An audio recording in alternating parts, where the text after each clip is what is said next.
Hello बच्चों। मैंने आप लोगों को लाइव क्लास में एक वो दिया था, क्वेश्चन दिया था स्प्रिंग पे, जिसमें देर वेयर बना देता हूँ डायग्राम। एक मास m1 एंड दूसरा मास m2 लगा दिया था मैंने, एक बीच में एक स्प्रिंग स्प्रिंग कांस्टेंट के, और ये सपोज करो कहीं पर रखा हुआ है, ठीक है। और इसमें मैंने पूछा था कि टाइम पीरियड आप बताएं कितना होगा। फाइंड दी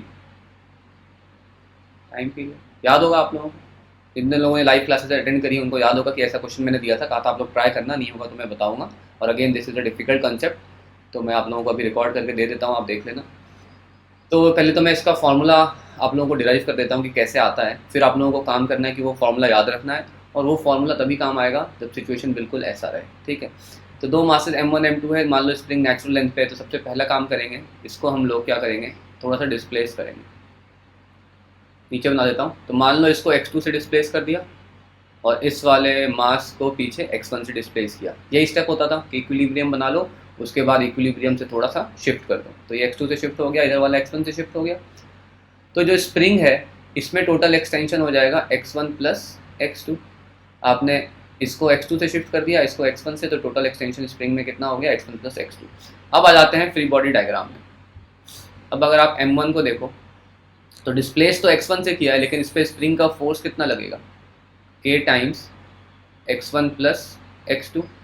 तो इसका इक्वेशन लिखेंगे, net force is mass into acceleration, और डिस्प्लेसमेंट अगर लेफ्ट साइड है तो फोर्स देखो राइट साइड लग रहा है ना, स्प्रिंग का फोर्स इस पे इधर लगेगा, इस पे इधर लगेगा, तो डायरेक्शन तो अपोजिट है, फोर्स तो रीस्टोरिंग है। तो F is equal to M A की जब इक्वेशन इसके लिए लिखेंगे तो F is equal to m1 है, तो ये लिख सकते हैं k into x1 plus x2 is equal to, चाहो तो ये माइनस में लिख देता हूँ क्योंकि डायरेक्शन अपोजिट है, और एक्सेलरेशन को लिख देता हूँ d2, इसके डिस्प्लेसमेंट तो x1 है, तो d2 x1 by D T square. Hopefully आपको समझ में आ गया होगा, क्योंकि एक्सेलरेशन होता है dv बाई dt और वेलोसिटी होता है dx बाई dt। तो ए को लिख दिया d2 x1 by D T square. x1 क्यों लिखा, क्योंकि m1 को डिस्प्लेस x1 किया था।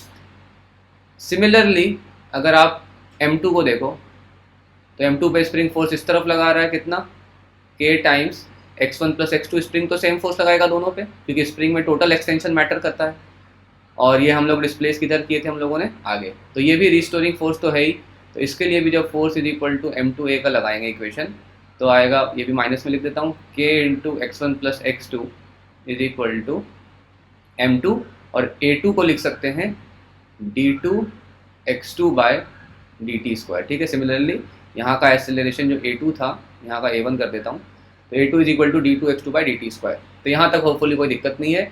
x2 से इसको आगे ले गए, x1 से इसको पीछे ले गए, इसमें आप देखोगे total extension x1 plus x2 हो गया है, तो इसमें force k x1 plus x2, इसमें भी force k x1 plus x2। फिर f is equal to M A लिख दिया डिफरेंशियल फॉर्म में। अब हम लोग अगर आगे बढ़ें, आप देखो कंबाइन करने की कोशिश करते हैं SHM, तो यहाँ से m1 इधर डिवाइड कर दो और m2 इसमें डिवाइड कर दो, ठीक है ना। m1 यहाँ इधर ले आओ और m2 को इधर ले आओ, तो ये आ जाएगा minus k bye m1 x1 plus x2, और इसको मैं ऐड कर रहा हूँ इसके साथ, minus k by m2 x1 plus x2 is equal to, दोनों को ऐड किया है तो d2 x1 by D T square plus d2 x2 divided by D T square, ठीक है। दोनों टर्म, दोनों इक्वेशन को, इक्वेशन 1 और इक्वेशन 2, इस वाले इक्वेशन को और इस वाले इक्वेशन को, दोनों को मैंने क्या कर दिया है, इसको m1 से डिवाइड किया, इसको m2 से डिवाइड किया, और दोनों को ऐड कर दिया।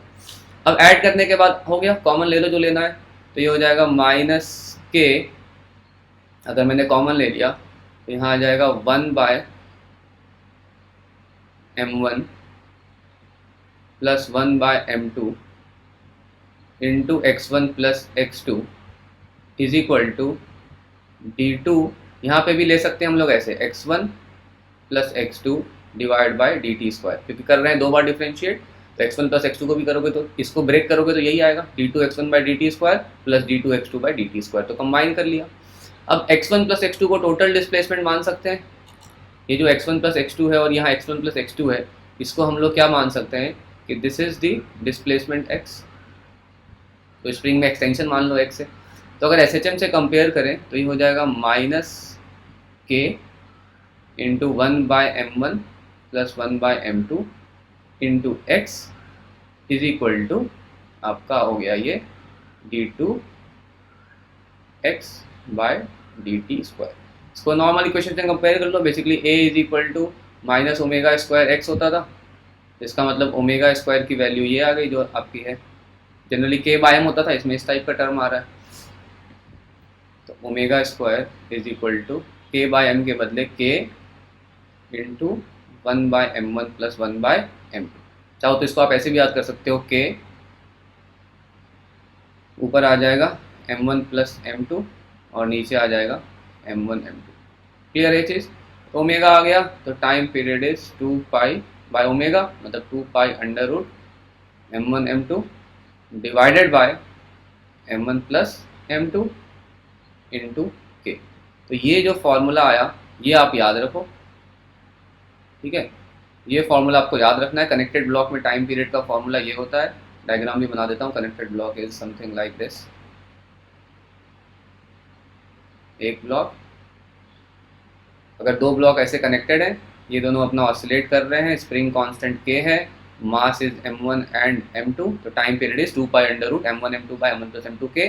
तो ये टर्म है m1 m2 by m1 plus m2। बहुत बार देखोगे इसको रेड्यूस्ड मास से लिख देते हैं कि दिस इज द रेड्यूस्ड मास, और बोल देंगे रेड्यूस्ड मास का फॉर्मूला ये है, ठीक है? तो ये बस याद रखने का तरीका है, समझ लो। बहुत सारे कैलकुलेशंस में देखोगे टर्म बहुत बार कनेक्टेड ब्लॉक्स में हमेशा m1 m2 by m1 plus m2 आता है, तो इसलिए एक अलग ही कंसेप्ट बना दिया रेड्यूस मास का, पर उस पर ज़्यादा डिटेल में नहीं जाना है आप। Time period 2 pi under root m1 m2 by m1 plus m2 into k। तो m बाई k के बदले m जो आ रहा था m के बदले अब ये आ गया है m1 m2 by m1 plus m2। तो ये बस आपको किसी तरह याद रख लेना है, और कनेक्टेड ब्लॉक में टाइम पीरियड का क्वेश्चन आएगा तो सीधा आप ये फॉर्मूला लगा सकते हो, कोई दिक्कत नहीं है। फॉर्मूला का डेरिवेशन भी होपफुली आपको समझ में आ गया हो। चाहो तो इस पर क्वेश्चन आपको एग्जांपल दे देता हूँ, उसके बाद इस पर एक मैं नेक्स्ट वीडियो बनाऊंगा थोड़ा एक डिफिकल्ट क्वेश्चन का, बट इस पर एक बेसिक आपको एग्जांपल दे दूँ समझाने के लिए कि है क्या, क्वेश्चन कैसे आएंगे। देखिए, मान लो एक सिंपल सा क्वेश्चन है, m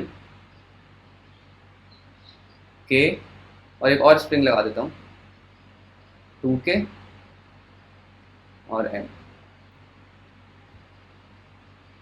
अब इसमें आपसे किसी बोलेगा, कोई पूछेगा कि फाइंड दी टाइम पीरियड, तो अब देख वही सिस्टम सेम है, बस यहाँ एक के बदले दो स्प्रिंग लगा। ये दोनों स्प्रिंग किस में लगे हुए हैं?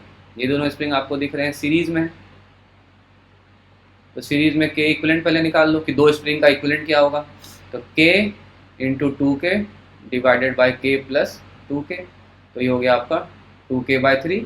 फिर टाइम पीरियड का सीधा formula, time period is equal to 2 pi under root m1 m2, मतलब m divide by m1 plus m2, m plus m, और यहाँ k आ जाएगा। k के बदले आप k इक्विवेलेंट यूज़ करोगे क्योंकि k और 2k का इक्विवेलेंट 2k बाई 3 है, तो यहाँ आ जाएगा 2k और ऊपर 3, तो answer will be 2 pi under root 3 by 2 m by k।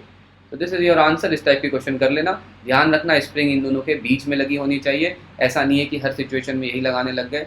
जैसे मान लो आपको एक एग्जांपल और देता हूँ, मान लो अगर आपको क्वेश्चन इस टाइप का कुछ आ जाए, स्प्रिंग कांस्टेंट k, मास m1, एक पुली लगी हुई है और नीचे लगा दिया मास m2, ठीक है, और ये स्मूथ है।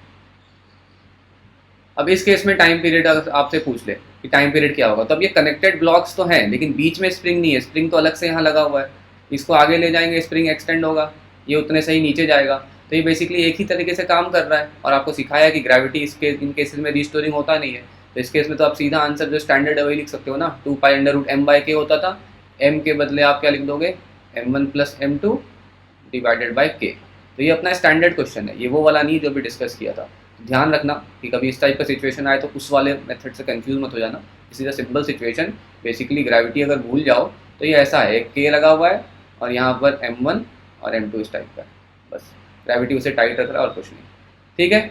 तो होपफुली आपको समझ में आ गया होगा। अब मैं जो भी कंसेप्ट सिखाया इस पर एक डिफिकल्ट क्वेश्चन देता हूँ, वो थोड़ा सा खतरनाक है, इसके बाद एक वीडियो बनाऊंगा, वो आप लोग देख लेना तो और थोड़ा क्लियर हो जाएगा कि कैसे इसको और डिफिकल्ट क्वेश्चन कैसे सॉल्व कर सकते हैं। चलो बाय बाय।